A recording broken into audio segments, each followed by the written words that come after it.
space, the final frontier. These are the voyages of the starship Enterprise.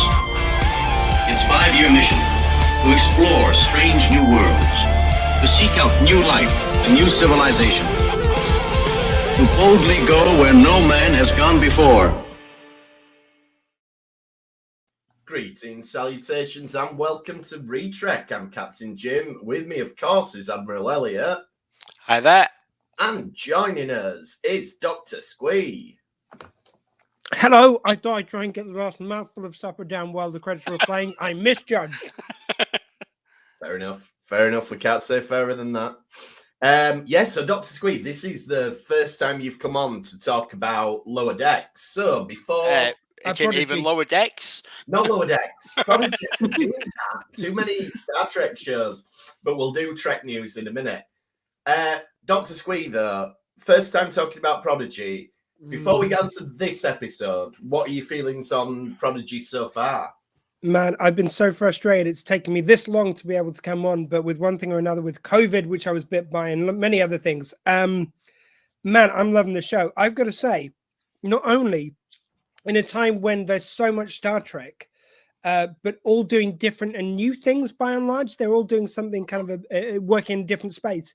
This really feels like a traditional Star Trek show, even though it's a kid's show. Basically, what we used to know as a kid's show now is what used to be a family show back in the day. Yeah. But now there's so much bespoke TV for every market. To actually get what used to be a family show, you've got to go to a kid's show.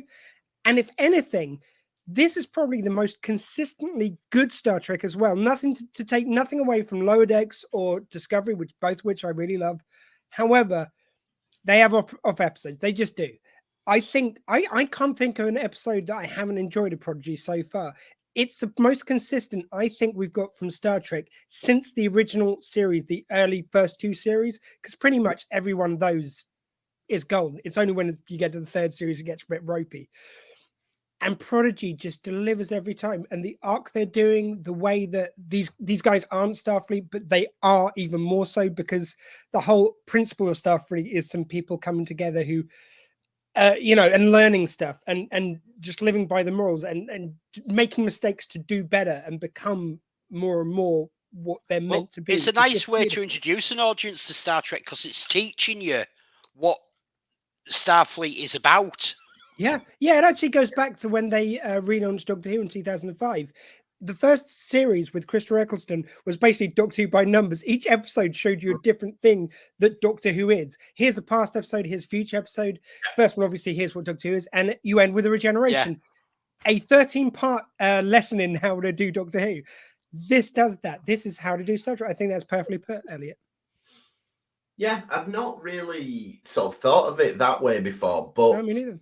But yeah, I can see this one bringing a lot of people in, because Discovery launched and that was the first new show in ages, but it's very steeped in the mythology. Like, you've got Spock's sister, and you've got where it's placed in the timeline raised a lot of questions, and you've got the Klingon War, and so a non-fan coming into it probably wouldn't have got the gist as quick as you do with Prodigy. So yeah, and also with those other shows, I'd also add that Picard, Discovery, and Lower Decks is all. I mean, Lower Decks is probably in the feel looks the most like a traditional Star Trek show, like looking around it.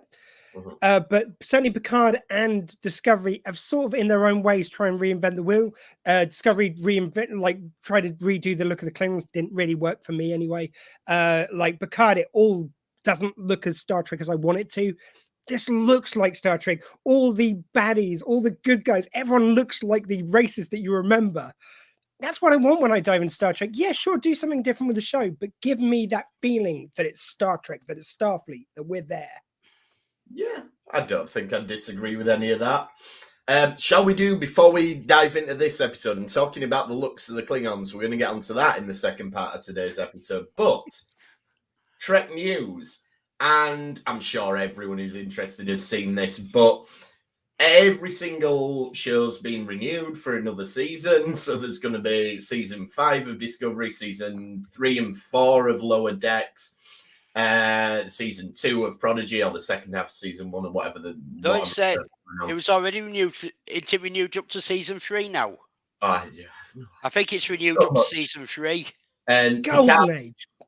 Picard, we know's filming season 3. I suspect that will be the last series because there wasn't an announcement. Every other show got a renewal. Even Strange Worlds, which aren't even premiered yet, it's got a second season. Well, right from Wasn't the it start, fine? we've said it numerous times. Picard was always said he was coming back for 3 series, and that's all it was off to be. Yeah. Yeah. So it's looking very, very good for Star Trek. And in terms of our coverage, let's just say we're not going to be talking about the Dominion War anytime too soon after this next couple of weeks, because we've got at least one new episode of Star Trek from now until May, I think. And some weeks we've got 2. So no, it's right through to July. We've got a new live action Trek at least one every week from the 10th of February.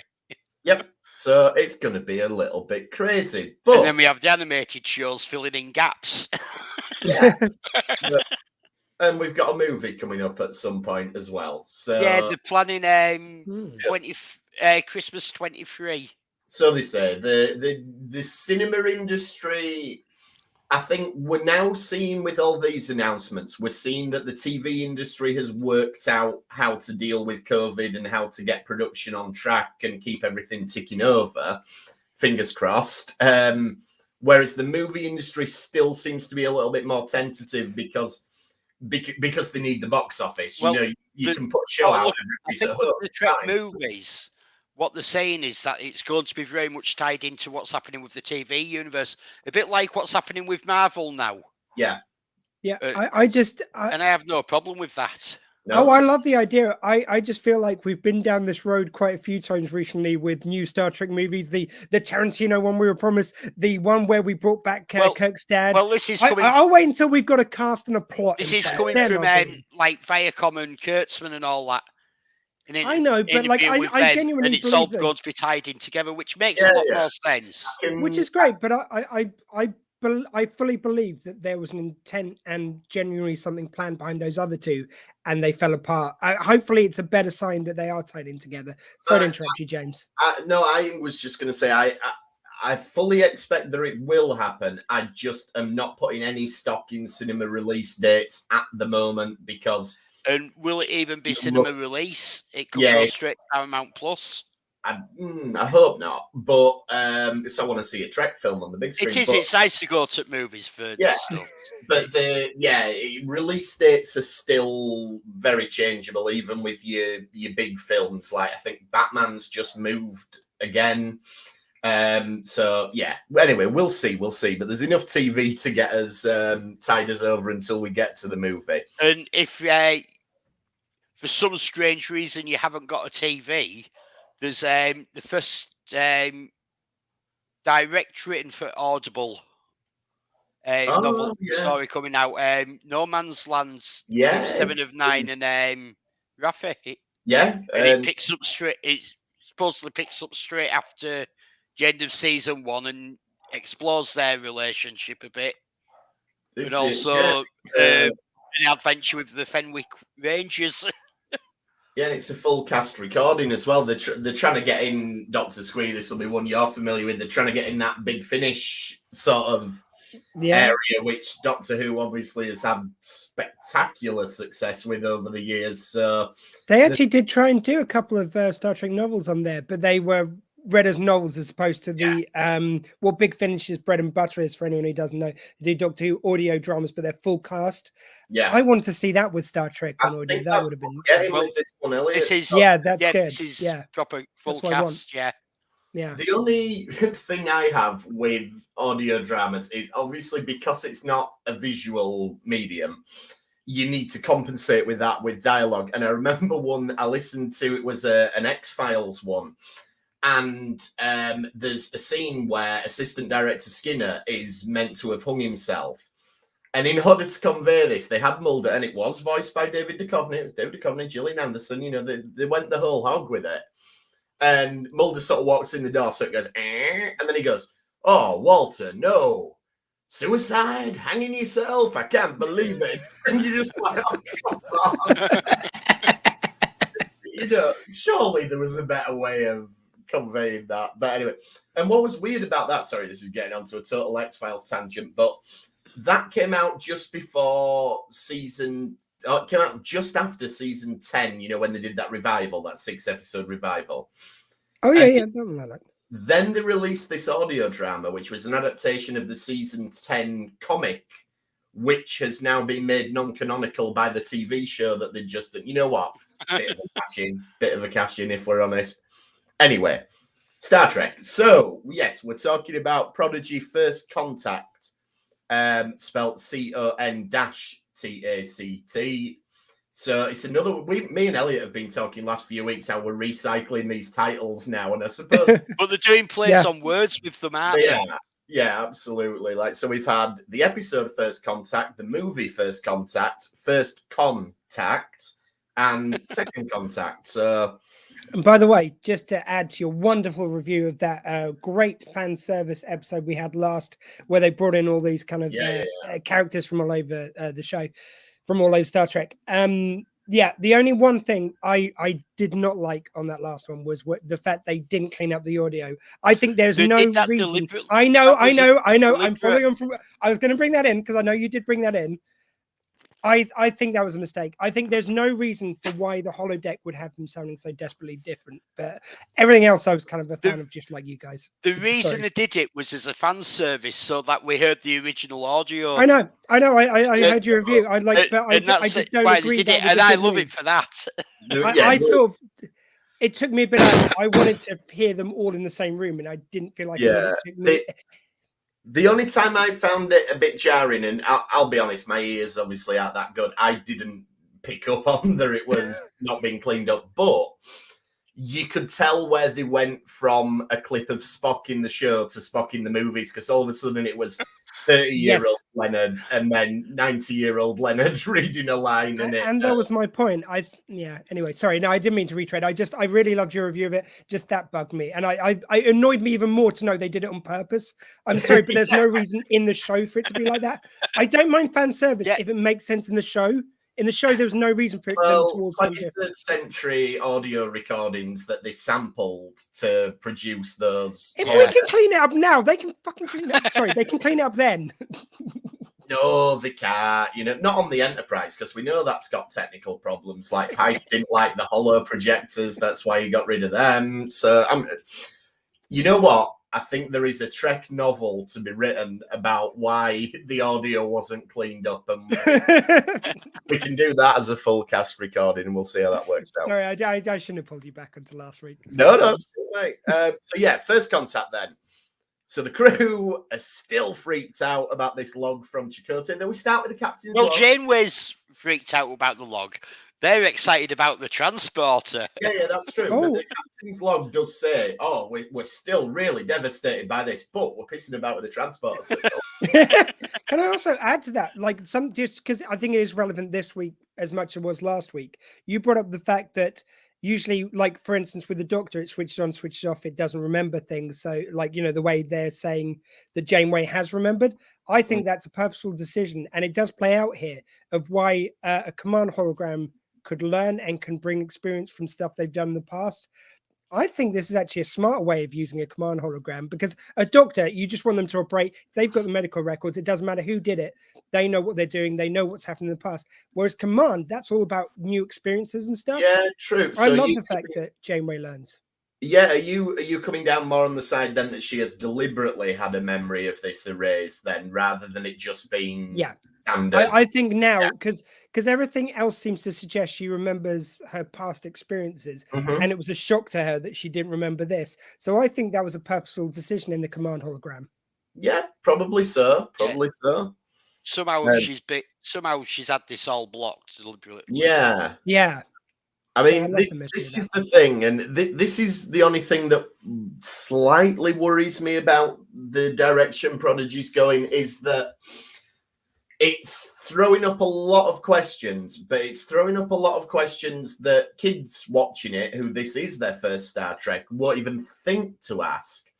But people like us are watching it, asking all these questions, and I'm like, how are the villains giving us the satisfaction of answering those questions? I think that's where it's been quite clever, that it is playing to the kids, but it's putting enough in there for the adult audience That's what as well. I mean. The questions are mounting up and up and up, and we'll talk about some of them in this episode. And without doing a massive info dump episode that's going to be really boring for the kids, I don't know. I mean, I absolutely trust these writers, and as they proved last week, they clearly know the Star Trek lore, and they clearly have a lot of love and respect for it. So I really don't think they're going to deliberately do anything to annoy people or get anything wrong, but I'm just like, how on earth are they going to do this anyway?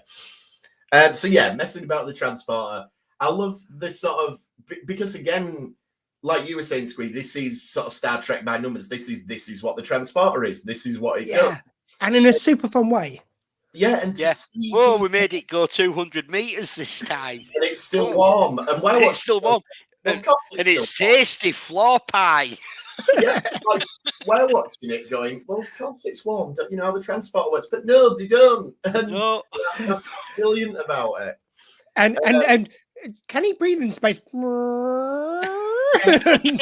Earth gets up just because he's apparently indestructible.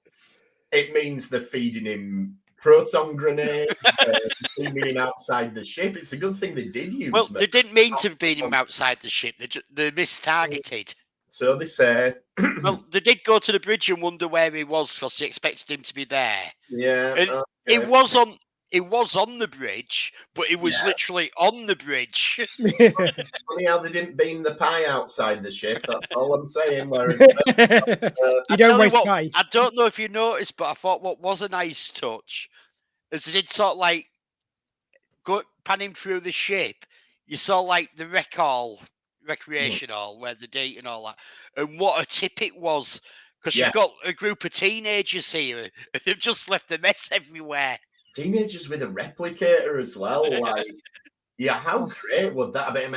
There'd have been the sort of rate of alcohol poisoning if, like, teenagers in the real world had a replicator, because I remember a few nights, we've run out of beer. There was always the mythical dial a drink, which I'm convinced did not exist. But the number were in the yellow pages and you could ring it, and apparently they delivered you alcohol. Never worked. Never, ever. Although the other thing, imagine a teenage boy with a holodeck and a replicator. Well, don't even think about it. But yeah, so when you run out of beer, dial a drink doesn't exist. You've got to call it a night. You've got a replicator. That party's going to go on, and there's going to be some very poorly kids in the morning. But anyway, I suppose we're lucky in some way. Humanity's not ready for a replicator yet. We'll get there. So yes, distress call then. So first of all, I thought it was Darth Maul. It looked like Darth Maul from the way it was done in the Clone Wars, but it's actually a Ferengi pretending to be a Vidian. So we've got an Alpha Quadrant species pretending to be a Delta Quadrant species, looking like a Star Wars species. In the Gamma Quadrant. They're in the Delta now, aren't they? Because they went through that wormhole.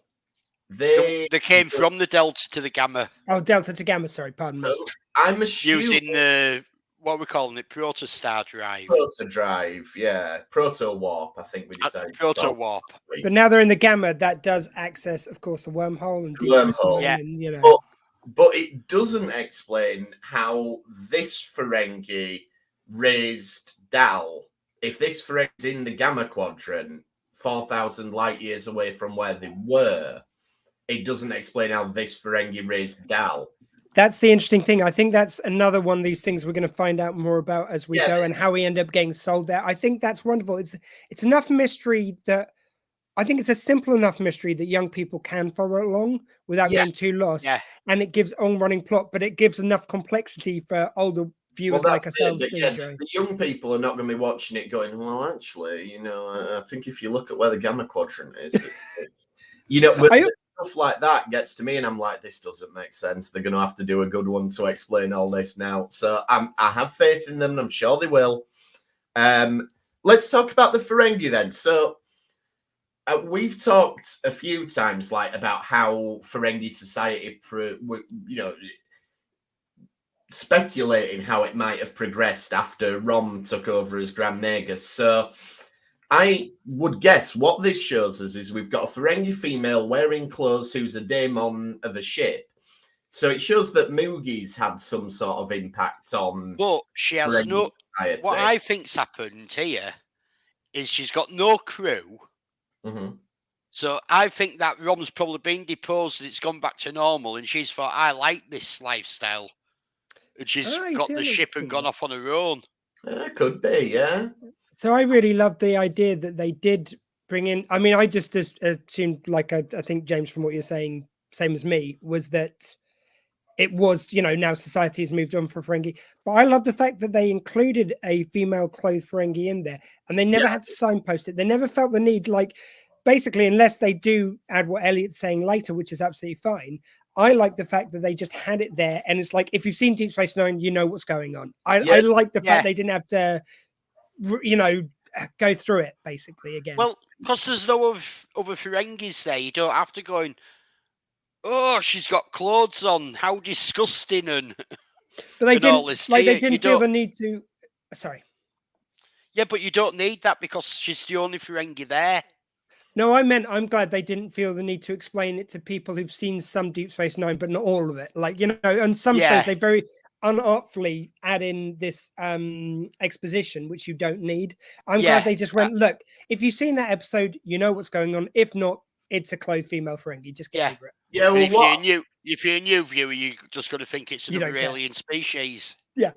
Yeah, I mean, what I found interesting was that, yes, it seems like Mugi seems to have made an impact in terms of women seem to be on slightly more equal footing now, but she's still incredibly profit-driven and everything. So Rom's reforms that he was talking about towards the end have clearly not bedded in quite as much as he might have liked. So I'm interested in what's going on with Ferengi society.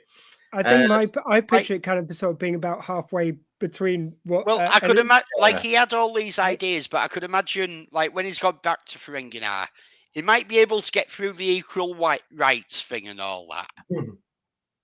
But actually trying to change how they are culturally is another big difference. Here's the thing. I see him being like probably a Grand Nagus for enough years to get reforms through, some of which they probably found hard to roll back once females had gained this place in society. Once they'd been making profit, it was probably hard to roll them all back. But he got deposed quick enough that they didn't go all the way that he wanted. Yeah. He didn't get rid of profit, but he's managed to get women's emancipation through, which, well done, Rom. If that is what you achieved in your tenure as Grand Nagus, it's more than any other Ferengi has ever done previously. So, hopefully that will have got you into the Divine Treasury if you had a sufficient bribe when you got there. And it also gets us past having a naked female Ferengi on a kid's show very neatly. Though this is a bit of a dirty Ferengi because she's got Gorgon from Risa on a ship there. So, and so this ship has either come through the wormhole if we're in the Gamma Quadrant, or we've got to assume the caretaker brought her there if we've gone back to the Delta Quadrant. But that's not been... I'm not sure about this 4,000 light years travelled, because Voyager was 70,000 light years away from home. Yeah. So are they... Like, I know how things work. So are they still a long way from the Alpha Quadrant, but they've crossed over, sort of gone right? They've maybe gone right to the Gamma Quadrant. Yeah, they've just gone... And they haven't come any closer to the Alpha Quadrant. Yeah. What I'm picturing is, like, it depends on how far into the Delta and how far into the Alpha you are now. So obviously, if you've only got 4 quadrants, they go in infinitely out. Yeah. If you think about it. So they could be as far away from Voyager than they ever were in the Delta Quadrant. Yeah. And then as far away from the wormhole and Gamma Quadrant, or they could be right next to it. So I love that kind of mystery. We don't know if now this means we don't know where the Alpha. We don't know where they started in the Delta Quadrant, do we? Yeah. I think that's exciting. Voyager always... I think because of the Kazon, based on Voyager getting away from them quite early on, the Kazon are a long way from the Alpha Quadrant, is how I think of it. Yeah. And we saw them in the first episode. Mm-hmm. Oh, that's true. Or maybe they've ventured further away from the Alpha Quadrant. So, it depends on how far. We need a really good map, and there is. Yeah. Yes. So, I remember you got one if you bought like every videotape of season 1 or something of DS9, you could send off your tokens for a map. But obviously that was season 1 of season 1 of Voyager, sorry. So season 1 of Voyager. Oh, well, that should have the Gamma Quadrant in it. It did, but obviously there's been a hell of a lot of expansion of the Star Trek universe since then. So yeah. Right, Janeway then gives them to the Ferengi, wants to go down to the planet, and well, she's up to something really. But Janeway, of all people, gives them a lecture on the Prime Directive. And he's like, really, Janeway? Really? Yeah, the pot calling kettle.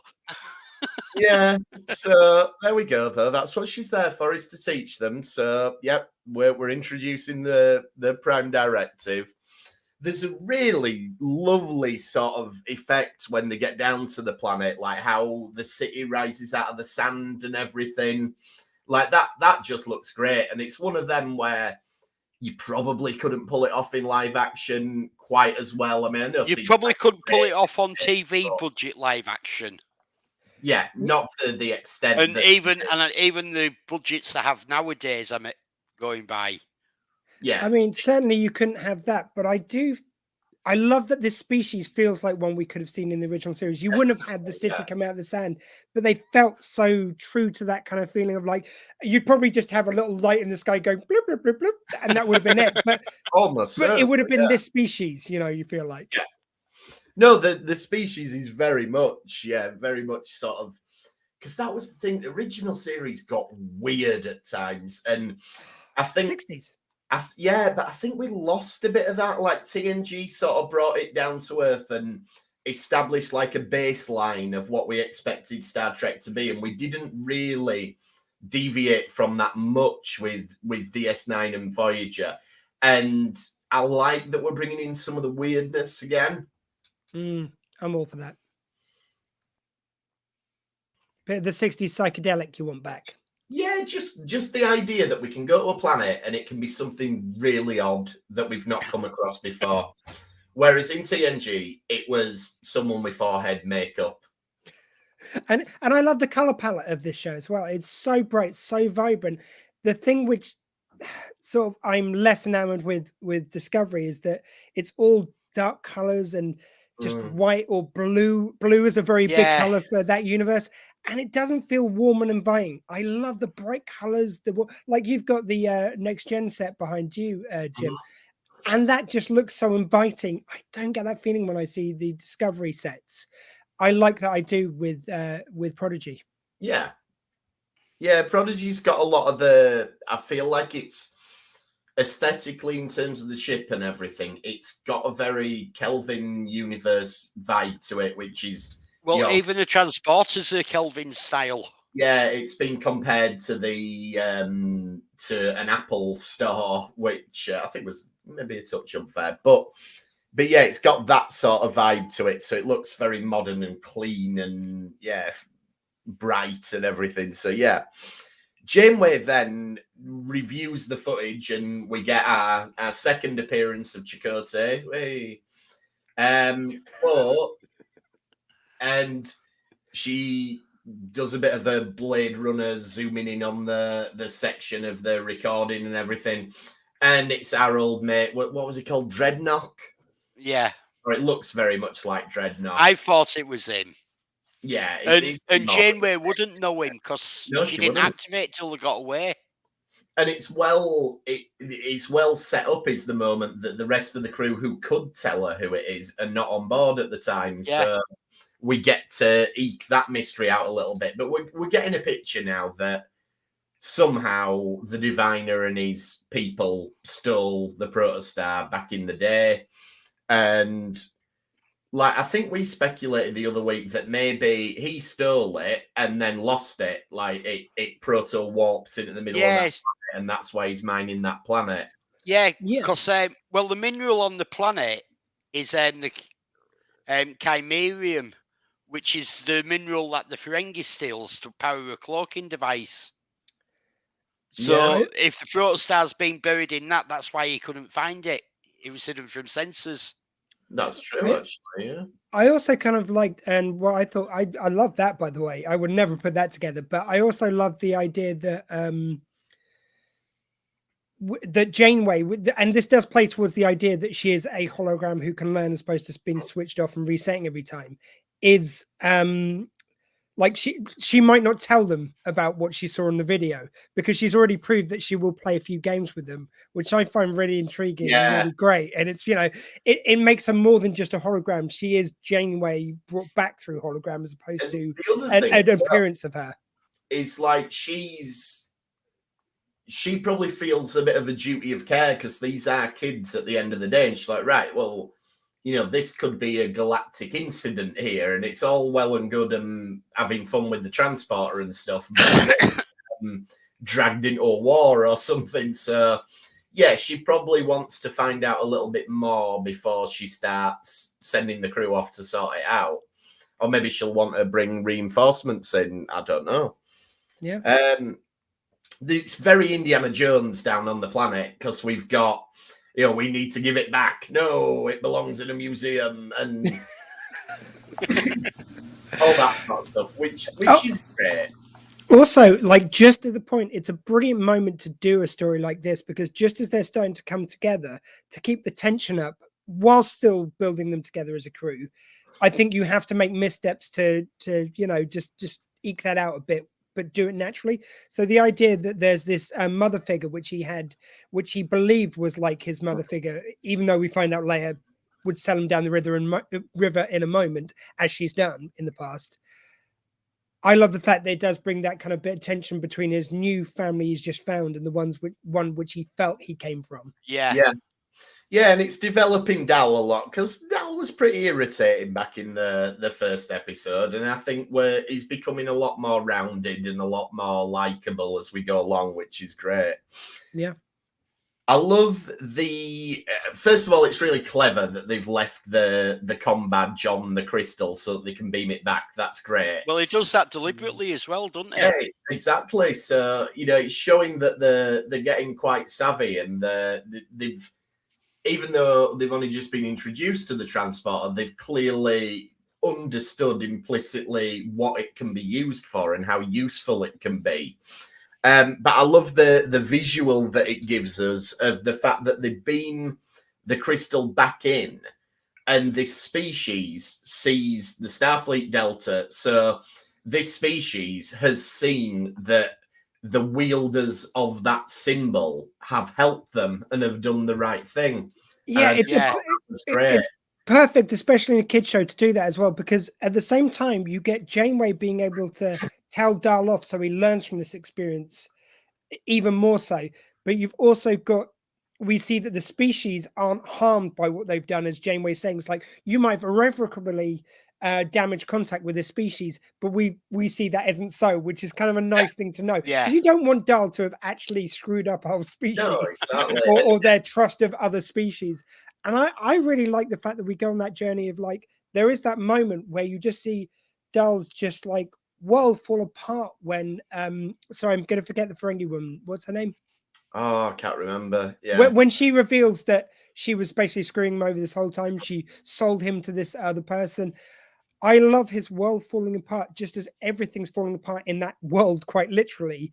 And the weight of having potentially ruined that species and their way of life is just such a heavy moment. But then we do get the relief of he didn't screw it up forever.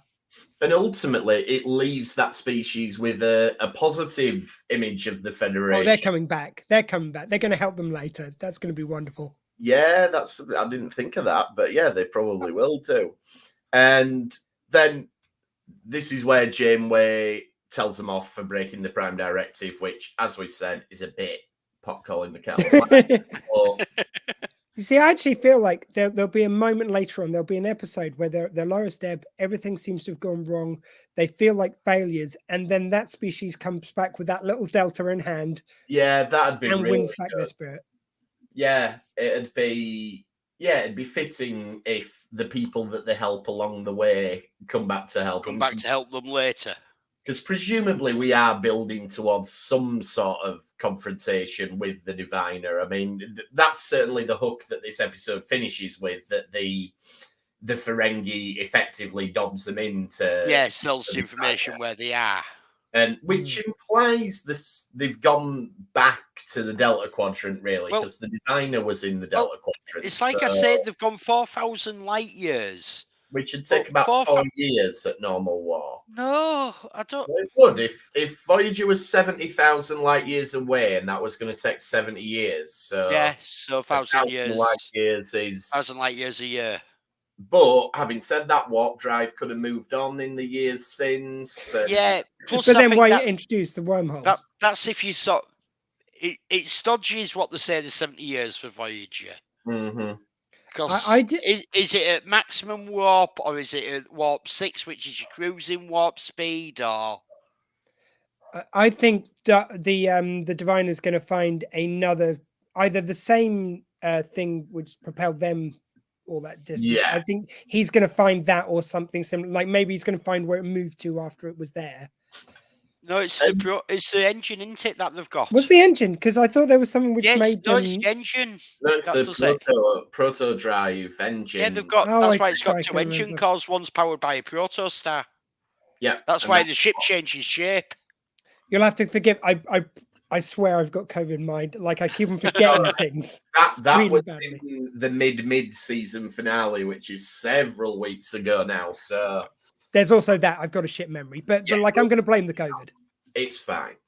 But this is what I mean about all these little things are adding up in terms of geography and which aliens are there, and I just feel like I think the reality is an answer to this. They can't find the Federation because it's been renewed to season 3. If they find the Federation will not let them keep that ship. No, they shouldn't. And that's the series done. So mind you, you could say this. You could say the same Discovery. Why did they let a crew from 900 years old keep hold of the only ship with a spore drive? I'm just saying. Yeah, you could say that as well. But they'll have been helping them redesign it for the rest of the fleet. Yeah, but they could also put on half at least crew from the relevant time. But anyway, look, because the crew's like a family. You can't break up the family. If they can do that, they can have a bullshit excuse why the protostar can stay in the hands of no, but it's because it's just kids and all that. Why they wouldn't let them keep it? Yeah, true. Oh, but they're like a family by the time they do that. Like family. Gwynn's at least 17, we know. So anyway, we'll wait and see. We'll find out. We've got another 13 episodes of season 1 of Prodigy, so there's a lot of time to address these things. However, let's move on. We're going to talk about a DS9 episode, but for the regular listeners, we have been covering the Dominion War. We are taking a little break from it at the moment, and the reason for that is because we've reached Way of the Warrior, which we want to cover in one episode because, yes, technically it's been split into a 2-parter, but it's not. It's a movie. And we want to cover it as such. Dr. Squee's going to be joining us, and we're going to be doing that as a kind of emergency holographic presenter is joining us as well. Oh yes, we got Angela's joining us as well for that one. So Nicola might even drop by for that one. Vicky might join us as well. So we're trying to bring the whole crew back together because it's going to be our 50th live stream, and we wanted to talk about a really belting episode. So that's why we're not doing Dominion War. We are, however, doing another great episode. I think this is one of my favourites of the first 2 seasons of DS9. Yeah. This is Blood Oath from season 2. Well, thought of this because of last week's Prodigy. Yeah. Bringing back legacy characters. Yeah. And this is one of the first real episodes it's the first DS9 to do it. to bring back original series characters. Well, yeah. Like, sorry, Jim. We had it in TNG because we obviously had we had Spock. McCoy in the in Encounter at Farpoint. We had Spock for Unification, and we had Scotty for Relics. But this is bringing back more than just one legacy character at a time. These are guest stars, not main characters as well. That was my point. Like now, it is so done, like in a wonderful way, to have characters, like even minor characters from shows, reappear in later iterations. So Cobra Kai, for instance, to the Karate Kid movies, you've now got the villain from the third movie coming up as a main character. Awesome. Which is awesome. I've been wanting Silver to come back from day one. I love him. I'm just saying, let's face it, he was a bit out there with his acting, but it works perfectly and he's brilliant in it. And, you know, it's great. I'm just saying, it wasn't done back then to bring back a person who'd been in one episode of the original series. Then you've got three of them, as Elliot says, all brought together. Like the three of them weren't on screen before together. No. And they are wonderful. And the thing I really love about this as well is Klingons are a very large species, obviously, in the way they act. And bringing back three actors from the age of when all the TV actors had come from the world of stage. So they were very large, very Shakespearean. That's how you get Shatner, obviously, and his very big acting style. So to have these three people just doing acting porn, going as large as they like as Klingons, was glorious. Like, you want people who are that hammy, not in a bad way. I like a bit of ham. I do.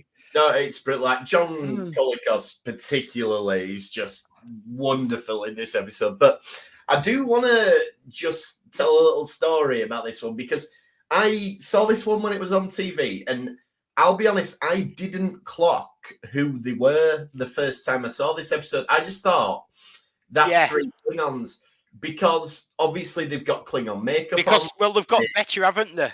Yeah, which they didn't have. They had whatever was up with them. Yeah. Back in Kirk's day, that Worf doesn't want to talk about, and they've got better from it. Either that, or they've had Ridge prosthetics, which I think someone mentions in Enterprise. Or the Lame Enterprise episode where they go into it, but we won't mention that.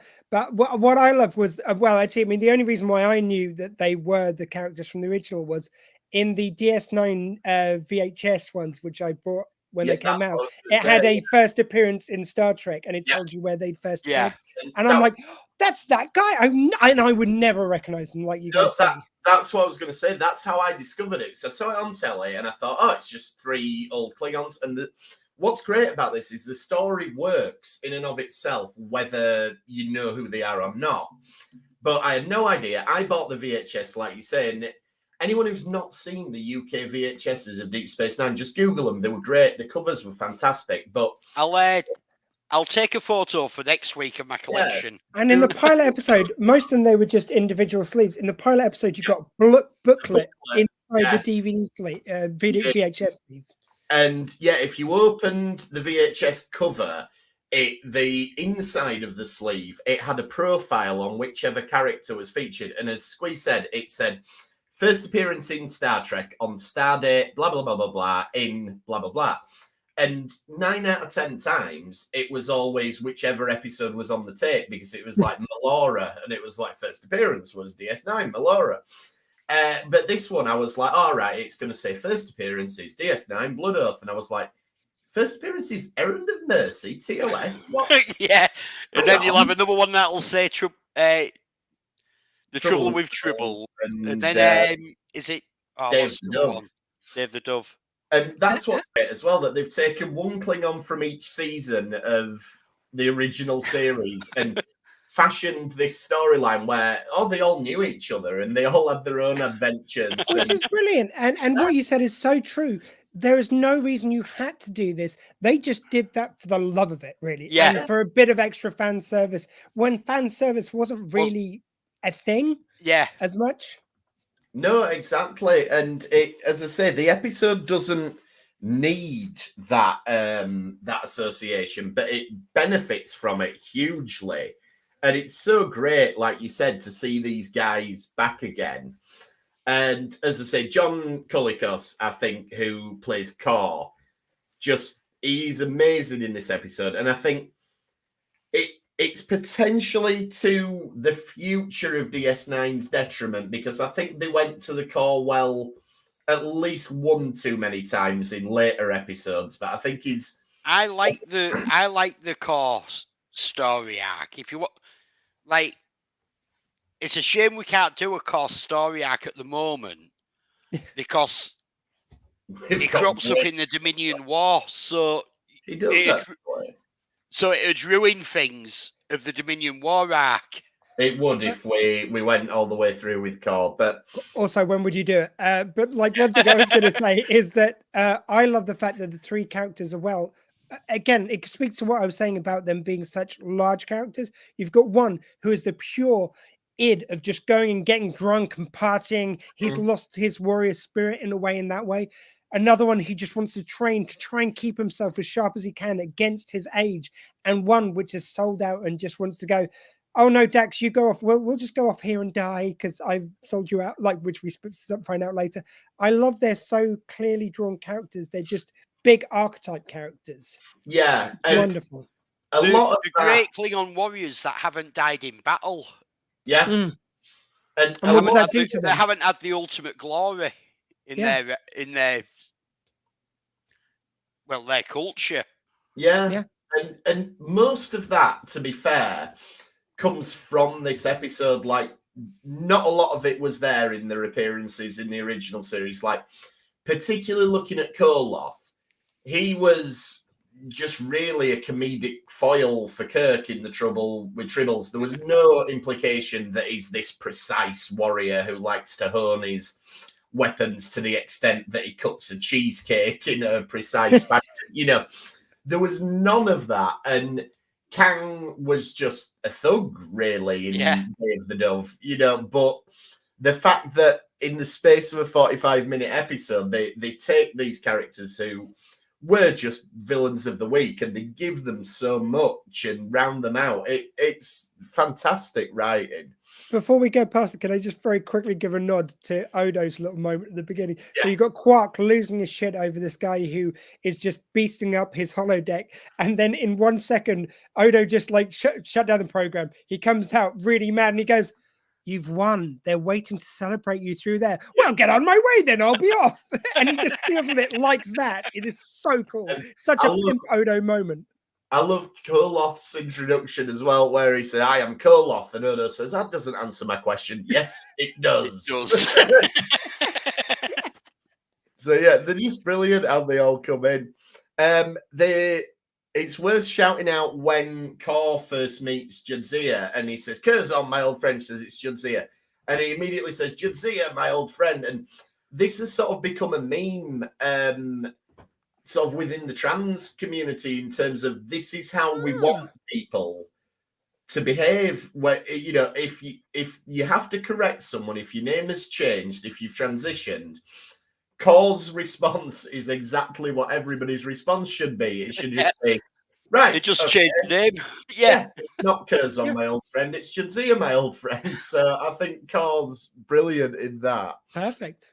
And the fact that all the way through, he's just the one who's supporting Jadzia. He's just like, who cares whether it's a godfather or a godmother? Come on, let's go. Yeah. She's our sister now, not our brother. Who wouldn't want to slay them and eat these hearts? Yeah, he's just well up for it, his car. And I love that. I mean, in fact, the only moment which, I don't know why this always bothers me, but it's the bit where he goes, and I stood by... I lift my gupta to Dax, and she goes, "I who once was Dax." I wish she'd just go, "I who am Dax." You know, I think she should claim it a bit more. No, it was I who once was Curzon, wasn't it? Yeah, I just feel like that waters it down somehow for me. I don't know why, but that line always jarred me. Yeah, she could have just said an I Dax rather than specifying. Yeah. To say there is no difference, I am still that person, which is what she's trying to ascertain. Yeah, and we don't get into it a huge amount in this episode, but there is a little bit of that, because Kira says, "Well, you told me that, you know, the Trills don't have to carry on the things," but obviously it's established how sort of personal this is for Dax and everything. And I love, again, the fact that we take a character from DS9 that we know's had these past lives and and we go, oh, and actually, her previous host was best mates with 3 characters from the original series, and you're just like, yeah, okay. Well, we have heard already And David that McCoy. we have heard already that Curzon had helped negotiate peace with Klingons, so Yes, we do. he'd been an ambassador to them, so he would get friendly with some. And Yeah. to break through to Klingons, you have to drink with them and fight with them. Yeah, and we get a bit of that, don't we? That Curzon deliberately turned his back on Kang to annoy him because that was the only way to kind of get through, which is great. I love the albino as a villain as well. I know there was a bit of speculation when we had Discovery Season 2, so we all got excited because there was an albino Klingon, and we were like, oh, maybe that's going to be, but it's not. Because I don't think the albino's actually a Klingon, is he? 'Cause he says late in the episode, like, I don't want these Klingon scum in. I think he is. I always thought he was a Klingon.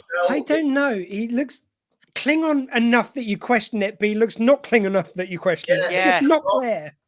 It's the forehead ridge problem again. He's definitely got forehead ridges, but I think a Klingon screwed whichever other species was the guy who was standing next to him. Yeah, and he's the result. Yeah, we'll go with that because it's definitely not Ash and what's the name's son. So that one we all got excited for about a week, and then it got shot down. Can I say? Oh, sorry. No, go ahead. No, I was just going to ask your guys' view on this because I really love Dax in this, and I love her need to fulfill this oath and her loyalty and all her strategic kind of stuff is really great. The only thing I sort of wished, because even though we know that they retain memories of skills and stuff from previous hosts, I almost wish they'd made her a slightly less good fighter, because I think that adds to the pathos, because having her being a kick-ass fighter, which it never seems to really fit the character for me. She's a scientist. She's a thinker. I almost want her to not be as good a fighter, which adds to the pathos of her still wanting to go and do it anyway.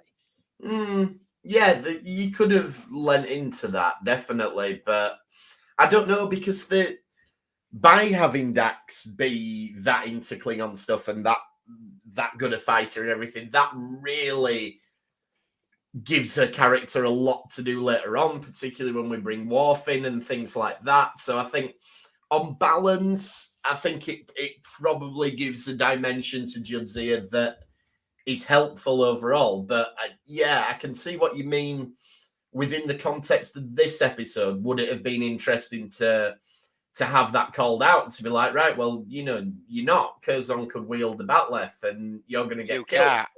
Yeah, and when you've got two of them who are so much in the corner and the other one who's calling out, maybe that's what could have inspired her to train and be better. Though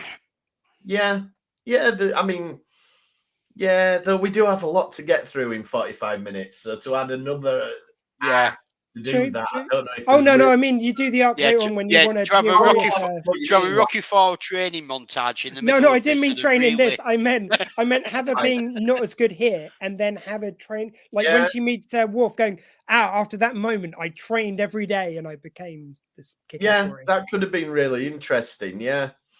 The other thing I noticed is, and this is a really finicky nitpick, but the whole setup is Curzon was the godfather of the sun. So, and she keeps saying, my godson, my godson. The Klingons killed their gods. So surely godson does. I'm assuming it's the universal translator that's out. But the concept of a godson, I don't think there's a one-to-one in Klingon culture for that term. I can imagine the position, I imagine it would be warrior protector. Yeah, an incredible honor to be. But I'm surprised that they don't say he was my or something like that. Yeah, I don't think they developed into Klingon culture enough by then, had they? No, I think it's one of them. The Klingon culture has been a growing thing through a lot of series. Yeah, and we get so much more of it in DS9 once Worf comes on board. Everyone thinks of Worf as a TNG character who went to DS9, but if you break it down, all his meaty stuff is in DS9. Oh, and he's a better the character warrior. really came to its own in they used him properly. I think what Elliot's saying is very true as well. They kind of got more consistent with the mythos in Deep Space Nine, which gave Worf more to do. In Next Gen, his skill or lack thereof varied episode to episode. Well, in Next Gen, they sort of built up in a few episodes a bit more of the Klingon mythos. Well, it's one of them. In the original series, had literally just been the villains of the week. Yeah. A recurring villain of the week. If you look at the TNG episodes that do good Klingon stuff, most of them are written by Ronald D. Moore, who was obviously heavily involved in DS9. And so it starts to make sense why we get so much better stuff once he gets to DS9, where Ronald D. Moore's got a much firmer hand on the development, and he can do a lot more over a longer time and everything. Sisko then basically turns up, says, nope, you shouldn't go because you're in Starfleet and it doesn't think, and there'll be consequences and you won't just be able to come back to work, and that's it. It's not the best Sisko moment. At least he didn't say you'll have to resign your commission to go, but you can rejoin Starfleet with your rank as soon as it's over and come back, which is basically what happens. How many times have we seen this in Star Trek? That does happen quite often, but yeah, it's just it's a plot beat that I think you needed to have it, because otherwise you'd be going, well, hang on, what does Sisko think about all this? But there's not enough time to really. I think if this had been done later on in the show, this episode, I think you probably would have had it play out a lot more, the consequences to Jadzia afterwards in future episodes. Maybe. Whereas this one, this is episode 19. By episode 20, this is all forgotten about. Well, also I would add that with later on, if you've got later on Sisko, he would be going, no, fuck, go fight, like do stuff, beat stuff up, because that's what he became. I think actually, if anything, it's a less interesting version of Sisko saying this. I think if he'd gone, like, if you do this, it'll change you forever. And she goes, no, I'm going. Okay, go with, I think I think if you wanted to do it in just this one scene, have it end with him giving her his blessing. Like, he doesn't agree with it, but he begrudgingly respects that she's got to do this. And let this be the end of it. There is an implication of that at the end, because when she comes back, and we only get one scene, but there's sort of meaningful looks with Kira and Sisko, and there's a sort of tacit acknowledgement of, okay, you went and did it, fair enough. Though, as it turns out, she doesn't actually do the killing. She couldn't kill him in the end, could she? The way they played it, because I thought about this, she holds it up to his neck and she just pauses. Again, I think if you want to really milk this moment, really make it exciting, she just pulled it back slightly before he gets killed, just almost imperceptibly. You'd almost have to rewatch it to catch it. Yeah, she was going to pussy out basically. And then Kang did it. Because in the same way that she gives Kang his honor back. You could have also Kang giving that could have been Kang giving her. Where she pulled back and started going forward again. No, I like the idea that she pulled back. She was going to do it. Well, what I was going to say was, I like the fact that if she pulls back slightly, Kang kills him. Then in the same moment when she's giving Kang his honor back, he gives her honor back. Where she's like proved that in this body, she isn't that same person who would do that. Yeah. I would have really enjoyed that, but I know I'm just tweaking something which is already wonderful. No, exactly. Yeah, like you say, it could have just been a very subtle twitch of the bat left, like she's going to do it. Almost arguable. Was she pulling to strike, or was she pulling back? Like, it's like earlier on when she's got this moment when she comes out and goes, "Excuse me, where's the tennis courts?" Like, lose that bit. Come on, you're having a serious Klingon moment here. Yeah, I just think a few little tweaks would have made this from a near perfect episode to perfect. Like, it's not far off perfect. Yeah, where's the tennis courts is not a good line. However, look upon your execution as killer of children. That's a good line. That's a good line. We don't need quippy in this episode. Yeah, that's the line you drop when you kick the doors in. And the whole battle and everything is really well done. It's some of the best action up till this point in DS9, but the action, well, like, we're talking about is it, Klingon isn't action, it, we're isn't it talking about noticeable Warrior. though, how if you watch this battle, there's no blood on any of the swords. You don't see No, any blood no. at all. And if you, like, at the same rating a show made now, you would have the blood. Oh, you would have had later on in the series, really? Yeah. But In the show, yeah, sorry. Yeah. 'cause I mean, this- this is at the point in Deep Space Nine where they won't even let Sisko shave his hair off. They're not ready for blood on a bat'leth. no, they're really not. But working within those confines, it's a really great. It is a really good battle. It Yeah. is for what we were used to seeing on TV at the time when this came out. It was really strong. Yeah, and I think it really holds up. This one, I've always really loved this episode, but it's one that it's always good fun to go back. Well, this to. was part of the transporter set as well on videos. Oh, of course it was. Yeah, the crossover box. Yeah, the crossovers. Oh god, yeah. Because I really, something we've already alluded to, something which I think is really interesting in this one is it is dealing with in a warrior race where you're destined to die young. If you're so good at it that you live to be old, what are the consequences of that? In one of them, it's the fact they've got just fat. The other one, just training all the time, trying to keep up. And the other one, it's that they've lost their way. And that moment where Dax and him talk, and she gives him that back, and he decides to go into battle, and the other ones quit the drink and decide to go for it, and they're all just there, and they're somehow young again. It's just so beautiful. And you get that moment as well where Dax tells Kang how Curzon died, and Kang's like, "Oh, did he die with honor?" And she's like, "Well, no, he died of old age, effectively. You know, an old grumpy man old get in a hospital." And Kang's just like, "Oh, you know, I don't like the sound of that." And he gets the death that he wanted. So. Like, to be fair, Cole gets his death that he wants in the end of his story arc. He does, yeah. It's a few more episodes. Quite a lot more episodes. Well, yeah, a few more core episodes down the road, but yeah.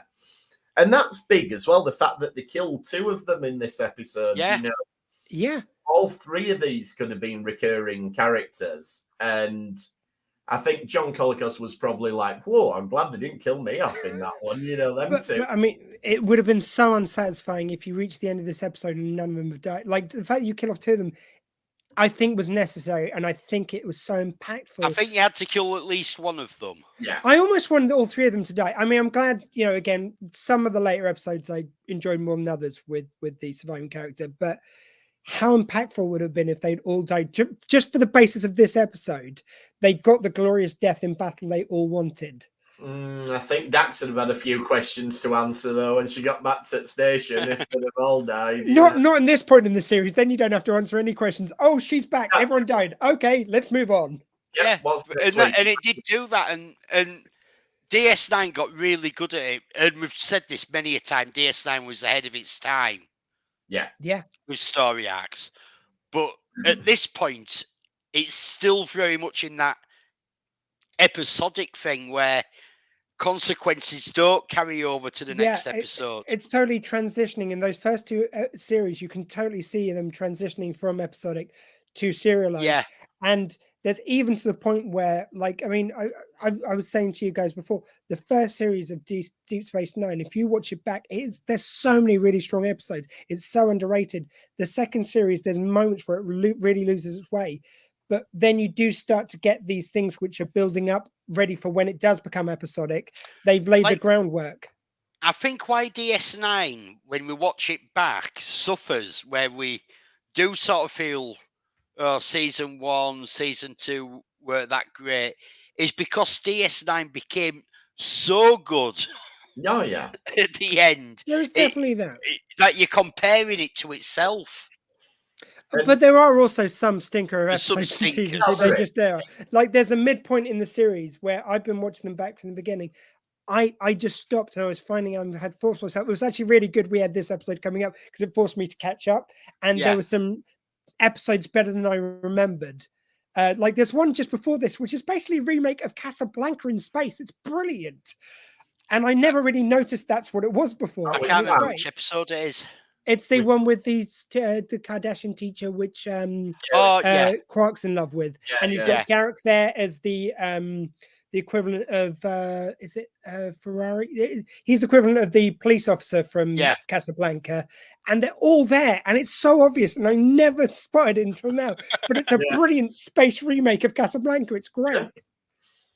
And saying about this is one of the episodic episodes of DS9, but the fact that we do all this background with Dax and she's into the Klingons and blah blah blah, that pays dividends. Pays off. Morphing, it could have been an interesting little character quirk, but then all of a sudden, wow, we've got Worf now, and we've got this woman who's really into Klingon culture. Right, that's an interesting dynamic.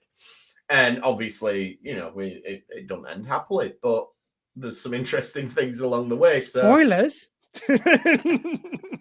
I don't think many Klingon romances end happily. I don't think that's true. Neelix's did. Neelix's? Yeah. What happened with Neelix and a Klingon? When they ran into the Klingon bird of prey that had been out for 100 years. Oh, I can't remember. Don't make me watch it. Yeah. I've definitely seen it. Neelix pulls. Let's face it, it's a Neelix heavy episode. That's not a recommendation. It's in a Neelix heavy episode, no, but Neelix's love affair with a Klingon ended happily. There's some vague horror in my mind related to that. But anyway, so that's Blood Oath then from season 2 of DS9. We're going to be back next week talking about the next Prodigy, and we'll get another episode. We'll get another episode to look at, so we're not going to be doing a Dominion War. Maybe we could look at the Sword of Kahless, actually. So that's the next core episode, and it's. I already have an idea for next. Oh, you do? Week. Okay, we'll find out. We have to watch Prodigy yet, but I've seen the title of this week's Prodigy. Right. Okay. Can you tell us that? Can you mention the title? I don't know if the titles ought to be a spoiler or not, so because it came up on my news feed and I turned Facebook off straight away, so I didn't read anymore. But as soon as you press play, you're going to see the title, surely. It's called Time Amok. Oh. So I was thinking we could maybe look at Amok Time next week along with it. Interesting to do, yeah. And this is before I watch it, so I don't know if it's related in any way whatsoever to. Oh, come on. If you can't call it that and not. But Amok Time's a good episode. Yeah, let's do Amok Time because Amok and Amok Time. Shotgun. Amok Time. Yep, Dr. Squee can join us You're as welcome. well. So no, you're not covering Amok Time without me. I'm sorry, but that's too good. That's fair. So that's next week sorted then. We'll be back next week, possibly at 6:30. We will try and do it for 6:30 if my laptop is not required for my wife's work project. But yeah, we will see. If you want to get in touch with us in the meantime, we're at RetrekPod on Twitter. You can email us retrekpod@gmail.com, or you can come and join us on Facebook. Dr. Squee, have you got anything going on at the moment? I don't at this point know which my guest is going to be for next week for the Dr. Squee Show, but you can catch the Dr. Squee Show on sw20radio.co.uk, the new sound of South Wales with me in Southampton. Don't ask, it just happened.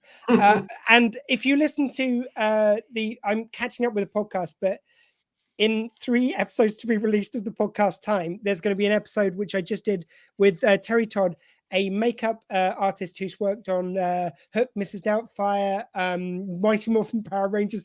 For Star Trek 6, he did the Targ. He put some prosthetics on a dog. It was brilliant.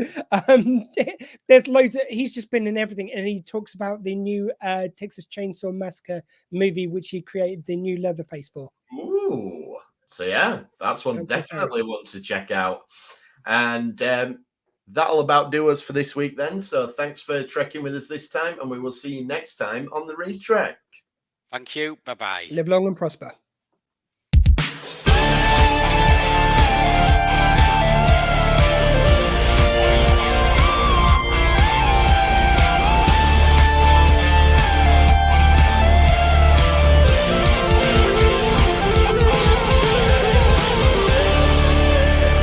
Fascinating.